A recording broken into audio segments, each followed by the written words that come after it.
Zemūdens medību jūras sacensības Kurzemes kauss 2024. Un kā jau tradicionāli ierasts, šīs sacensības tiek organizētas kempingā Miera osta, kas atrodas Kurzemes glaznainajā piekrastē. Pirmās dienas sacensība rīts, un es sāku ar to, kad nodevu savas sponsorētās dāvanas tiesnešiem. Paralēli tam vīri jau bija sākuši pieteikties sacensībām. Nedaudz vēlāk ieradās mani komandas biedri, un mēs arī devāmies pieteikties sacensībām. Te principā tikai jāizpilda dati par sevi, kā arī jāpiekrīt noteikumiem. Tad tev iedod numuriņu, kas tev būs jāpieliek pie bojas. Neilgi pēc tam sākās svinīga karoga pacelšana un arī pasākuma atklāšana.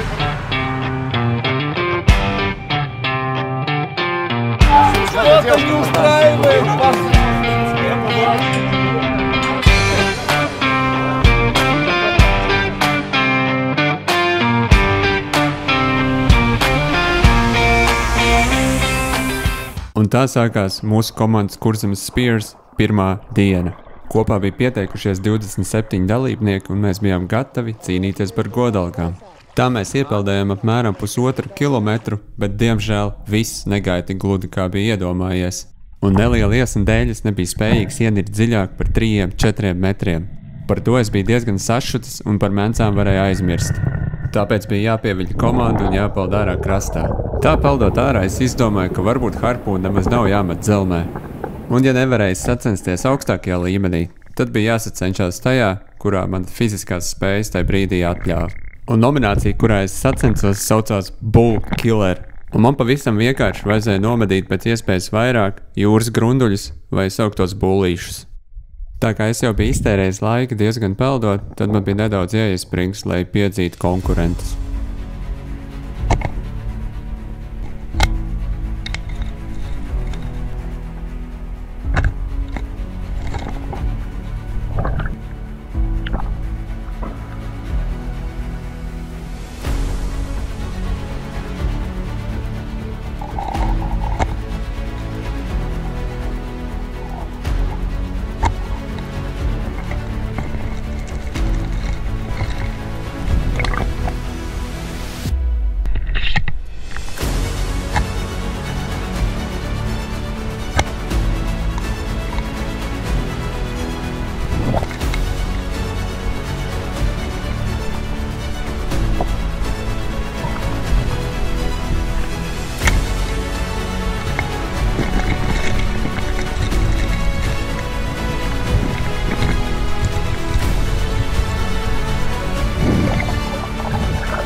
Tā lielā steigā šaudams es paspēju sašaut 4,3 kg, kas man ierindoja pirmajā vietā, pirmajā dienā, nominācijā Bull Killer.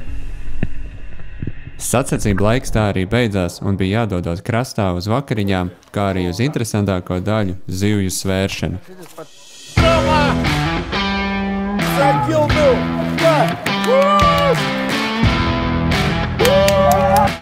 Lai arī mēnus ir ļoti grūti atrast jūrā, tad šeit pieredzējušie dalībnieki parādīja to, ka to var izdarīt. Kāds to atrada 5 metru dziļumā un kāds to atrada 12 metru dziļumā. Sacensība otrās dienas rīts. No vienas puses bija vilšanās par to, ka nevar medīt kopā ar visiem dziļumā, bet no otras puses vakardien jau tika iesākts darbs ar jūras grunduļiem, un šodien tas ir tikai jāturpina. Arī jūra šajās sacensībās bija noveicies, jo abas dienas jūra bija pilnīgi plakana un arī redzamība bija ļoti normāla.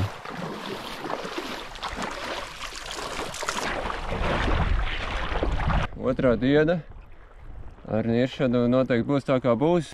Domāju peldēt tikai par seklumu un noteikti pretendēt tikai uz Bull Killer balvu, cerams, jo diemžēl veselības apstākļu dēļ nevar nirt diezgan dziļi, tikai 3–4 metrus, un baigi neliekas, ka kaut kāda mēnesa vai kaut ko tādu varētu atrast tādā dziļumā. Tā kā jācīnās kā var. Lai gan vakardienas rezultāti parādīja, ka nevajag tev to dziļāko vietu, lai atrastu kaut kādu mēnesu, jo lielākā mēnesa, kas bija atrasta, bija 5 metru apmēram dziļumā, 5–6 metru dziļumā. Tā kā varbūt paveicās kaut ko atrast. Bet rēķināt to, ka es vakardienē nebūju neko no mensām, tad man ir konkurenti diezgan priekšā, tā kā laikam tikai jākoncentrējas uz Bull Killer.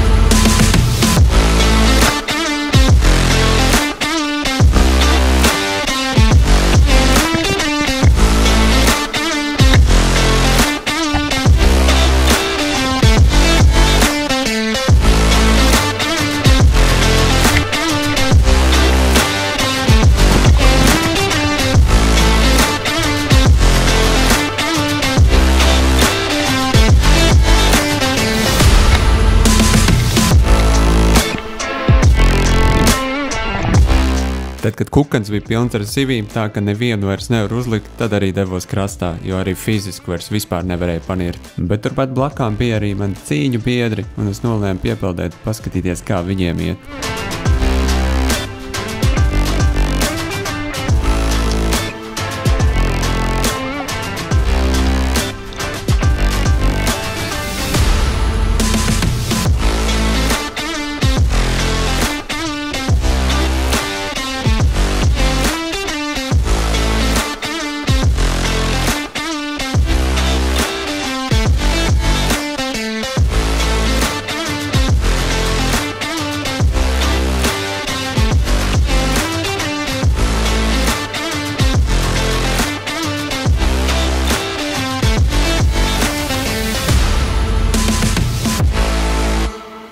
Tā pagāja arī otrā diena. Kad visi tika sagaidīti krastā, mēs varējām doties uz otrās dienas svēršanu un, protams, uz pasākumu fināla daļu – apbalvošanu.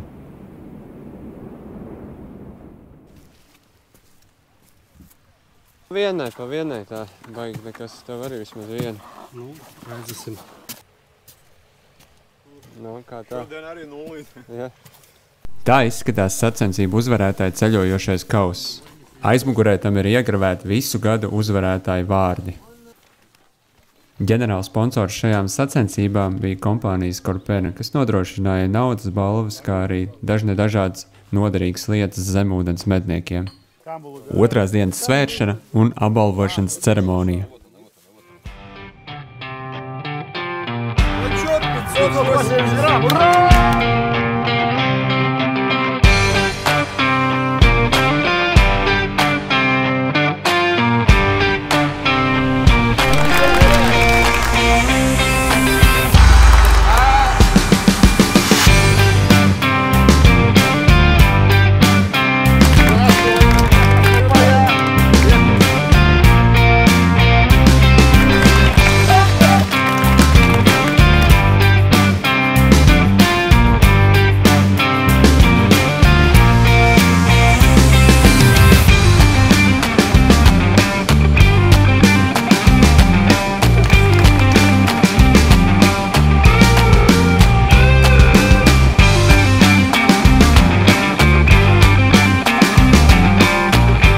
Beigās arī mans plāns nostrādāja, un ar vairāk kā 9 kilogramiem jūras grunduļu es izcīnīju balvu The Bull Killer. Tā arī pagāja šīs jūras zemūdens sacensības. Medaļas tika sadalītas, balvas izdalītas un karoga mazs nolaists. Tiekamies nākošajā 2025. gadā.